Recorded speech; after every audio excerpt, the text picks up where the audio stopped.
who are the parties that will actually own the shares?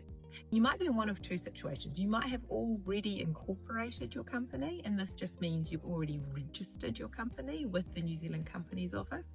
If you have, then you would have already said who your shareholders and directors are.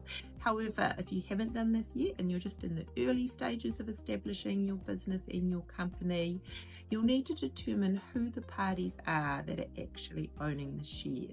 So you might own shares just in your personal capacity, just under your own name, or a company can own shares. And then the shareholder would be, say, ABC Limited.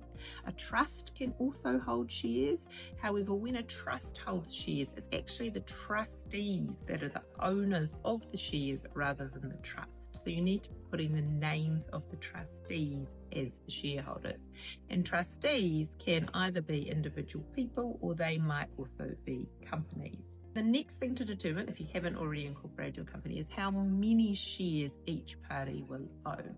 So you need to figure this out as a number and as a percentage of the total shareholding. This is normally determined based on the shareholders' contributions to the company. So it might be based on how much money they've put in, or it might be based on other contributions such as IP or industry knowledge or customer relationships. It is possible to have more than one type of shares in your company. So for example, you might have preference shares and ordinary shares, or Class A shares and Class B shares. And then say either the Class A shares or the preference shares give those shareholders priority rights when it comes to something such as payment of dividends. It's most common with a smaller, more simple company to just have one type of shares, known as ordinary shares. And when there's just one type of ordinary shares, all shareholders have the same rights to vote and to dividends or potentially to assets if the company was liquidated.